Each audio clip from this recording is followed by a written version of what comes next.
नमस्ते प्यारे विद्यार्थियों, मैं Dev Rajput mastermind coaching classes पांडे माता जी के इस यूट्यूब चैनल मैथमेटिक्स पॉइंट में आप सभी विद्यार्थियों का स्वागत करता हूं। प्यारे विद्यार्थियों, आज आप लोगों के लिए फिजिक्स कक्षा 12वीं चैप्टर नंबर 1 विद्युत आवेश तथा क्षेत्र का टॉपिक नंबर 5वां टॉपिक लेकर आया हूं। आपका लेक्चर नंबर 4 है। बड़ा इंपॉर्टेंट टॉपिक विद्युत द्विध्रुव। तो आप लोग देखेंगे कि विद्युत द्विध्रुव क्या होता है। दो समान परंतु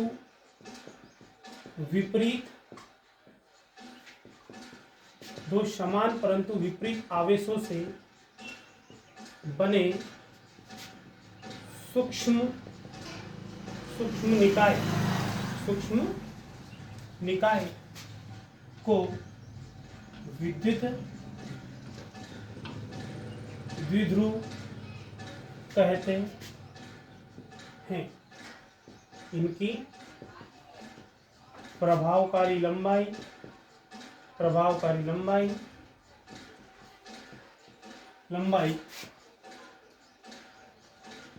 12 होती है। सारे विद्यार्थियों, बड़ा अच्छा टॉपिक है, सरल टॉपिक है। क्योंकि विद्युत द्विध्रुव होता क्या है, तो दो समान परंतु, अगर मैं यहाँ पे एक माइनस का क्यू लेता हूँ, यहाँ पर पॉजिटिव क्यू मतलब आवेश, एक तरफ माइनस आवेश है, एक तरफ ऋणात्मक आवेश है, दूसरी तरफ धनात्मक आवेश है। इसका केंद्रक माना कि O है। O से माइनस क्यू की जो दूरी है वो L है, और O से प्लस क्यू की जो दूरी है वो भी L है। अर्थात इसकी जो टोटल दूरी होगी वो हो जाएगी 12। इसको क्या बोलेंगे, आप लोग देख रहे हैं, दो समान, तो समान आवेश दोनों समान है। दो समान परंतु विपरीत आवेश हो। विपरीत मतलब इसकी प्रकृति नेगेटिव है, इसकी प्रकृति पॉजिटिव है, यहाँ ऋणात्मक है और यहाँ पर धनात्मक है। विपरीत आवेशों से बने सूक्ष्म निकाय को विद्युत द्विध्रुव कहते हैं। इनकी प्रभावकारी लंबाई 12 होती है। प्यारे विद्यार्थियों, बड़ा ही महत्वपूर्ण टॉपिक है और सरल बड़ा है। तो एक बार और देखेंगे क्या होता है कि दो समान परंतु विपरीत आवेशों से बने सूक्ष्म निकाय को विद्युत द्विध्रुव कहते हैं। इसकी प्रभावकारी लंबाई 12 होती है। आगे आप लोग देखेंगे विद्युत द्विध्रुव आपको समझ में आना चाहिए। इसके बाद नेक्स्ट टॉपिक जो है वो है विद्युत द्विध्रुव आघूर्ण, जिसे अंग्रेजी में बोला जाता है इलेक्ट्रिक डाइपोल मोमेंट। क्या बोला जाता है? Electric dipole moment. आप लोग बड़े अच्छे से समझे कि विद्युत द्विध्रुव क्या होता है। इसके बाद हम समझेंगे कि विद्युत द्विध्रुव आघूर्ण क्या होता है। तो विद्युत द्विध्रुव आघूर्ण होता है कि किसी, यहां देखेंगे कि विद्युत द्विध्रुव के किसी एक परिमाण तथा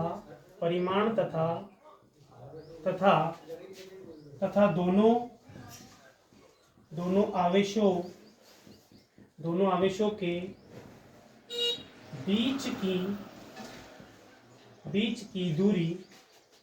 दूरी के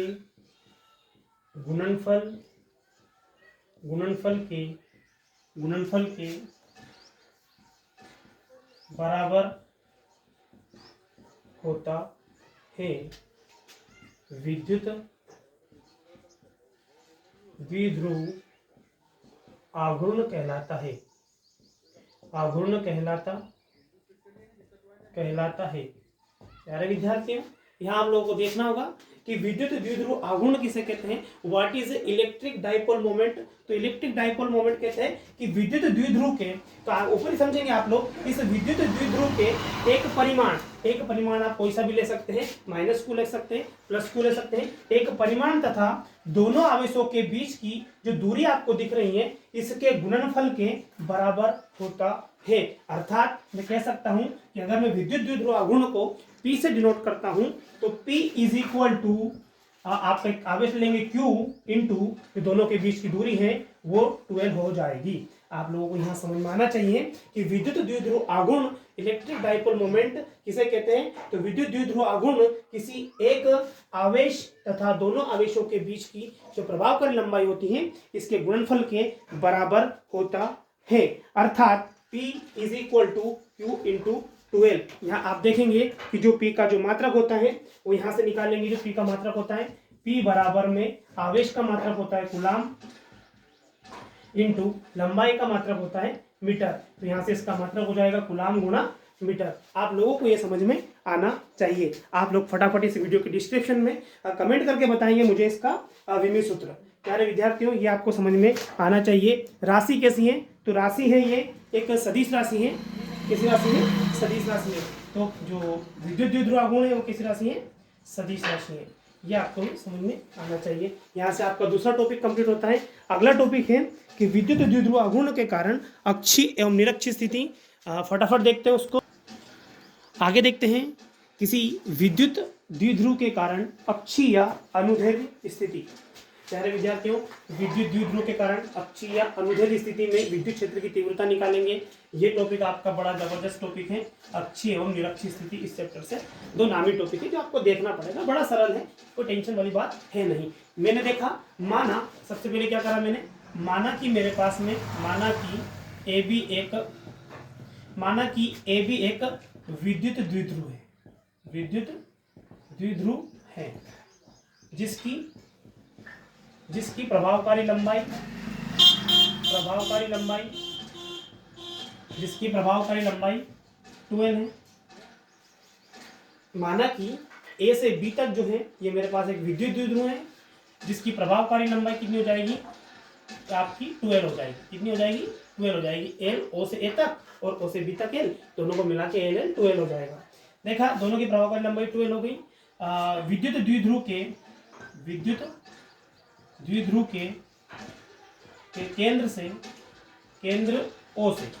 ओ से आर दूरी पर एक अन्य बिंदु P है जिस पर हमें विद्युत क्षेत्र की तीव्रता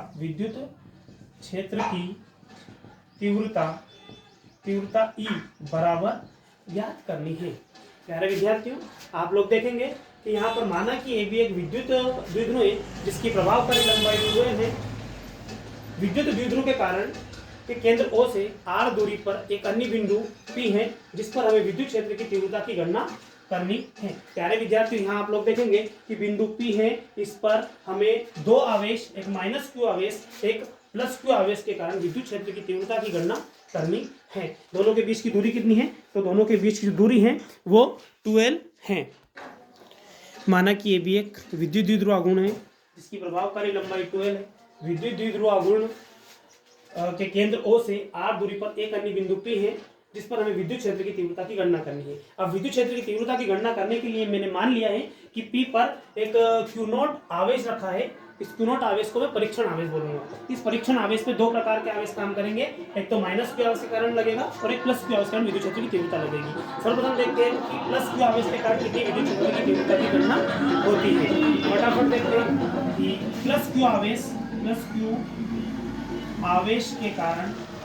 के कारण बिंदु P पर विद्युत क्षेत्र की तीव्रता तो विद्युत क्षेत्र की तीव्रता का सूत्र आपको याद होना चाहिए। सूत्र होता है E बराबर में 1/4πε0 इंटू Q/r²। आप लोगों को याद होना चाहिए Q/r²। क्योंकि यहाँ देखते हैं हम लोग कि R का मान क्या होता है, तो R का मान देखना है आप लोग को कि +q आवेश के कारण बिंदु P पर, तो ध्यान देना है कि यहाँ पर +q आवेश ये है, इसके कारण इस बिंदु P पर रखे Q0 आवेश पर हमें विद्युत क्षेत्र की तीव्रता की गणना करनी है। तो इन दोनों के जो बीच की दूरी है वही हमारा R का मान होगा। तो यहाँ से हम लोग इसके बीच की दूरी तो कुछ है नहीं, तो थोड़ा सा जुगाड़ करके निकालेंगे। क्योंकि हम जानते हैं कि O से P तक की दूरी वो R है और O से B तक की दूरी L है, तो मैं कह सकता हूँ कि इस पूरी दूरी में से अगर मैं इस दूरी को घटाता हूँ तो मुझे इतनी दूरी मिल जाएगी। अर्थात मैं कह सकता हूँ कि B से P तक की जो बीच की दूरी है वो कितनी हो जाएगी? R माइनस L हो जाएगी। तो यहाँ से मैं क्या कर सकता हूँ कि R बराबर क्या हो जाएगा? R minus L। आपको यहाँ पे इसको पुट कर देना है। तो E बराबर, अरे इसको कह सकता हूँ विद्युत क्षेत्र की तीव्रता अगर E1 हो तो इसको भी E1 करता हूँ, मोड में कर लेते हैं, ये मोड में। तो क्या हो जाएगा? E1 बराबर में 1/4πε0 इंटू में Q बटे में आर माइनस एल का होल स्क्वायर, समीकरण नंबर 1। प्यारे विद्यार्थियों, ये प्लस क्यू आवेश के कारण इस बिंदु P पर विद्युत क्षेत्र की तीव्रता है। इसी प्रकार अब हम देखेंगे किसके कारण देख लेंगे, हम देख लेंगे कि माइनस क्यू आवेश के कारण बिंदु P पर विद्युत क्षेत्र की तीव्रता अगर E2 हो जाए, क्या हो जाए, E2 हो जाए। सेम लाइन है बिल्कुल, यहाँ पर E1 की जगह मैंने रख दिया E2 और यहाँ पे प्लस क्यू आवेश था, वहां पे रख दिया माइनस क्यू आवेश। जी हाँ, ये थोड़ा सा क्या जाएगा, ये स्मॉल हो जाएगा, स्मॉल क्यू क्या जाएगा, स्मॉल। ओके, चलिए आगे देखते हैं कि माइनस क्यू आवेश के कारण बिंदु P पर विद्युत क्षेत्र की तीव्रता निकाल रहे हैं। अगर E2 हो तो E2 वापिस वही सूत्र लगाएंगे, मोड ऑफ E2 बराबर 1/4πε0 इंटू, अब क्यू की वैल्यू क्या है, तो हम निकाल रहे हैं माइनस क्यू की वजह से। किसकी वजह से, माइनस क्यू आवेश के कारण। इस माइनस क्यू आवेश के कारण बिंदु P पर विद्युत क्षेत्र की तीव्रता की गणना कर रहे हैं, इसलिए यहां पर लेंगे हम माइनस क्यू बटे में वही आर स्क्वायर, दोनों को मोड में रख देंगे। क्योंकि आर स्क्वायर क्या है, आर स्क्वायर इस माइनस क्यू से क्यू नॉट के बीच की दूरी, तो क्यू ये दूरी कितनी है, तो दूरी पूरी निकालनी पड़ेगी, तो यहां से यहां तक की दूरी निकालते हैं ओ तक की, और फिर ओ से निकाल के पी तक की निकालेंगे। तो चूंकि आर बराबर, इसको R1 नाम दे सकते हैं हम लोग, क्या नाम दे सकते हैं, R1 दे सकते हैं, इसको नाम दे देंगे R2। तो R2 बराबर हो जाएगा आपका L plus R plus L का होल स्क्वायर। बिल्कुल R2 का वैल्यू रख देंगे, हो जाएगा E2 बराबर में, और मोड है और मोड के बाहर इस 2 को निकालेंगे तो ये पॉजिटिव वैल्यू हो जाएगी। तो E2 बराबर हो जाएगा आपका 1/4πε0 क्यू अपॉन में R प्लस L का होल स्क्वायर, हो जाएगा आपका समीकरण नंबर 1। प्यारे विद्यार्थियों, यहाँ ध्यान देने की बात यह है कि आपको एक मिल गया समीकरण नंबर 1, दूसरा मिल गया आपको समीकरण नंबर 2। लेकिन मुझे समीकरण नंबर 1 और 2 से कोई मतलब नहीं है, मुझे तो ये चाहिए था कि इस बिंदु P पर परिणामी विद्युत क्षेत्र की तीव्रता कितनी है। लेकिन मेरे को परिणाम 2 मिल रहे हैं, दोनों परिणाम मेरे सत्य हो सकते हैं, ऐसा संभव नहीं है। तो अब मुझे निकालना पड़ेगा कि बिंदु P पर परिणामी विद्युत क्षेत्र की तीव्रता, परिणामी विद्युत क्षेत्र की तीव्रता, तो परिणामी विद्युत क्षेत्र की तीव्रता अगर E हो जाए, कैसा हो जाए, E हो जाए, तो मैं क्या करूंगा कि परिणामी विद्युत क्षेत्र की तीव्रता के लिए आगे आप देखेंगे। चलिए परिणामी विद्युत क्षेत्र की तीव्रता के लिए आते हैं। तो बिंदु P पर परिणामी विद्युत क्षेत्र की तीव्रता अगर कैपिटल E हो जाए, तो आप लोग देखेंगे कैपिटल E का जो मान है वह E1 व E2 के सदिश योग के बराबर होगा। अर्थात समीकरण नंबर 1 और 2 को मैं जोड़ूंगा तो मुझे परिणामी विद्युत क्षेत्र की तीव्रता प्राप्त हो जाएगी। देखते हैं, अर्थात E बराबर E1 माइनस E2। सर अभी आप लोग बोल रहे हैं कि सदिश योग के बराबर होगा। जी हाँ, सदिश योग मतलब इसके वेक्टर लगेगा, तो योग मतलब प्लस, लेकिन आपने यहाँ लिख दिया है माइनस। तो ये माइनस क्या होगा, प्यारे विद्यार्थियों, लिखा है कि दोनों की दिशा विपरीत है, इसलिए ऋणात्मक चिन्ह आया है। अर्थात कह सकता हूं कि E1 व E2 जो आपने समीकरण नंबर 1 निकाला है और समीकरण नंबर 2 निकाले हैं, दोनों की दिशा विपरीत होने के कारण यहाँ पर ऋणात्मक चिन्ह दर्शाया गया है। क्या करेंगे, समीकरण नंबर 1 और दोनों की मान को वैल्यू पुट कर देंगे। तो E बराबर हो जाएगा 1/4πε0 इंटू क्यू अपॉन में R माइनस L का होल स्क्वायर, ये लगाया माइनस 1/4πε0, दोनों को मोड में रख देते हैं, ये कैपिटल हो जाएगा, इंटू में Q अपॉन में R प्लस L का होल स्क्वायर, इसको भी मोड में रख देंगे। यहाँ पर क्या करा, E1 का वैल्यू उठा के रख दिया समीकरण नंबर 1 से, यहाँ पर E2 का वैल्यू उठा के रख दिया समीकरण नंबर 2 से। दोनों को खोलूंगा, दोनों के बीच में कॉमन ले लेंगे, तो आप लोग देखेंगे 1/4πε0 यहाँ पर भी है, 1/4πε0 यहाँ पर भी है, क्यों यहाँ पर भी है, क्यों यहाँ पर है, तो पूरा का पूरा उठा के मैं इसको बाहर ले लेता हूँ, कॉमन ले लेता हूँ, जिसे बोला जाता है 1/4πε0 इंटू में Q, अंदर आपका बच जाएगा, क्या बच जाएगा, तो बच जाएगा 1/R माइनस L का होल स्क्वायर, ये लगाया माइनस, यहाँ हो जाएगा 1/R प्लस L का होल स्क्वायर। आप प्यारे विद्यार्थी देखेंगे कि E बराबर में 1/Q को गुणा कर देते हैं 1 से, तो Q 4πε0 into 1/-R minus L whole square, R plus L का होल स्क्वायर को गणितीय विधि से हल कर लेते हैं। तो क्या हो जाएगी, दोनों को सीधे गुणा कर लेंगे, सीधे गुणा करेंगे तो क्या हो जाएगा R प्लस L का होल स्क्वायर और माइनस ये 1 हो जाएगा, इसका इधर हो जाएगा, तो हो जाएगा आपका माइनस का R माइनस L का होल स्क्वायर, दोनों का नीचे गुणा कर लेते हैं, तो R माइनस L का whole square, R plus L का होल स्क्वायर, ऐसा आपका गुणा हो जाएगा। आगे आप लोग देखेंगे कि E बराबर में Q upon 4 pi epsilon naught into R plus L, R minus L, दोनों को खोल देंगे, ए प्लस बी का whole square, A minus B का होल स्क्वायर, इसको खोलेंगे तो क्या हो जाएगा, ए का स्क्वायर प्लस बी का स्क्वायर प्लस 2r, ये लगाया माइनस, अंदर कोष्ठक खोलेंगे, ए का स्क्वायर प्लस बी का स्क्वायर माइनस 2r अपॉन में as it is R minus L का होल स्क्वायर और आर प्लस एल का होल स्क्वायर। इतना आप लोगों को समझ में आना चाहिए। आगे आप लोग देखेंगे, इसको खोलेंगे तो क्या हो जाएगा, क्यू अपॉन में 4 pi epsilon naught into R square plus L square plus 2rl, तो ये माइनस माइनस के अंदर गुणा करेंगे तो जाएगा आर स्क्वायर, ये minus plus minus L square, फिर माइनस माइनस प्लस हो जाएगा तो प्लस हो जाएगा 2rl अपॉन में क्या बच जाएगा आपका, ये बच जाएगा आर माइनस एल का होल स्क्वायर और आर प्लस एल का होल स्क्वायर, दोनों के बीच में माइनस लग रहा है, नहीं माइनस नहीं है, गुणे में दोनों। ओके चलिए आगे आप देखेंगे, यहाँ पर देखेंगे R negative R positive that cancel, L positive L negative that's R cancel, 2rl और 2rl तो हो जाएगा 2rl और 2rl तो हो जाएगा आपका 4rl, क्यू अपॉन में 4 pi epsilon naught into 4rl upon में। प्यारे विद्यार्थियों, यहाँ पर गणित की एक संक्रिया लग रही है, आप लोग देखेंगे a माइनस बी का whole square, a plus B का होल स्क्वायर, तो ये आपका हो जाएगा, आप लोग ने देखा होगा, चलो एक बार लिखता हूँ, होल स्क्वायर और r प्लस एल का होल स्क्वायर। यहाँ तक आपको समझ में आना चाहिए। थोड़ा सा और लोग आप लोग देखेंगे तो ये जो समीकरण है आपको यहाँ तक अगर समझ में आया है तो आगे भी बड़ा ही सरल है।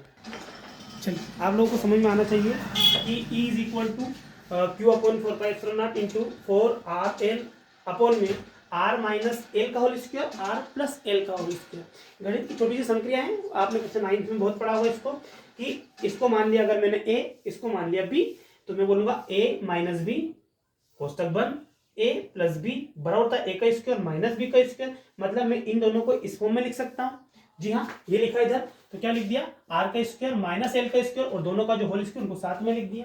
आप लोगों को ये बात समझ में आना चाहिए। अब मैंने बोला आप लोग अगर डायग्राम देखेंगे तो आप लोग देखेंगे जो परीक्षण धनावेश में रखा था उसकी केंद्र से जो दूरी है वो है r, और जो केंद्र है द्विध्रुव का उससे किसी बिंदु कोणों में बी को उसकी दूरी है n, अर्थात मैं कह सकता हूं कि जो परीक्षण धनावेश है उसकी दूरी तो कितनी ही लंबी हो सकती है, अर्थात कह सकता हूं कि जो r है ये r लंबाई अत्यंत अधिक हो सकती है लेकिन l तो फिक्स होती है, तो मैं कह सकता हूं कि r इज ग्रेटर देन बड़ी है मतलब बहुत बड़ी है l से, तब मैं क्या बोलूंगा, l को नगण्य मानने पर, अर्थात r की अपेक्षा में l का कोई वैल्यू नहीं होता है, तो मैं लिखूंगा कि वेक्टर E बराबर में Q अपॉन में 4 pi epsilon naught into 4rl upon में, यहाँ पर जाएगा r स्क्वायर, चूंकि l का मान शून्य हो गया, नगण्य हो गया, तो r का स्क्वायर इसका भी होल स्क्वायर, तो क्या हो जाएगा वेक्टर E बराबर में Q upon 4 pi epsilon naught into 4rl, r की पावर हो जाएगी 4,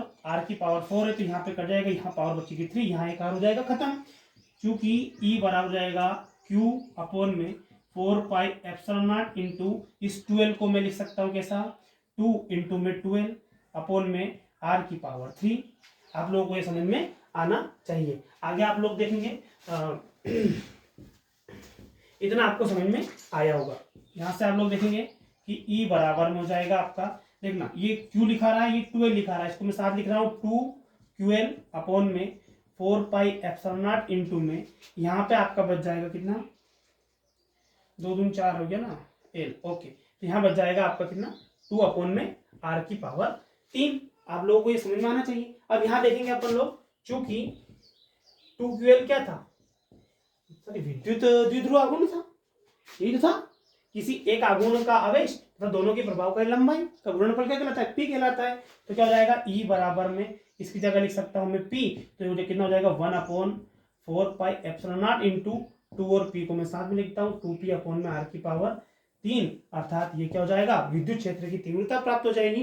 परिणामी विद्युत क्षेत्र की तीव्रता आप लोगों को प्राप्त हो गई। इसका जो मात्रक होता है वो क्या होता है आप लोगों को बताना पड़ेगा, पिछली बार भी बताया था, वो होता है आपका न्यूटन बटे कूलाम। कितना होता है, न्यूटन बटे कूलाम। तो आप लोगों को ये टॉपिक समझ में आना चाहिए। थोड़ा सा और समझ जाता हूँ कि 2QL क्या हो जाएगा, तो विद्युत द्विध्रुव आघूर्ण हो जाएगा जिसका वैल्यू P था, अभी पढ़ के इलेक्ट्रिक डाइपोल तो P हो गया, दोनों की जगह क्या लिख दिया, इसकी जगह मैंने P लिख दिया, इस P को भी इधर कन्वर्ट कर दिया, इसलिए कुछ ना तो 1 लिख दिया, तो थोड़ा सा दिखने में अच्छा हो गया। तो प्यारे विद्यार्थियों, आपको जो विद्युत द्विध्रुव आघूर्ण का निरक्षीय स्थिति के लिए विद्युत क्षेत्र की तीव्रता की गणना की है, बड़ा इंपॉर्टेंट टॉपिक है। और नेक्स्ट जो टॉपिक है उसमें आप लोगों को मिलेगा निरक्षीय स्थिति के कारण विद्युत क्षेत्र की तीव्रता। तो आप लोगों को वीडियो कैसा लगा, चैनल को लाइक कर लें, सब्सक्राइब करें और वीडियो को आप लोग शेयर जरूर करें, क्योंकि जो कमेंट हैं, जो लाइक्स है वो बहुत ही कम आ रहा है। इससे क्या होता है, टीचरों का हौसला टूटता है। आपको जो पिछले वीडियो हैं उसके भी लिंक इस वीडियो के डिस्क्रिप्शन में मिल जाएंगे, इसके जो नोट्स हैं वो भी आपको इस वीडियो के डिस्क्रिप्शन में मिल जाएंगे। प्यारे विद्यार्थियों, धन्यवाद। जय हिंद, जय भारत।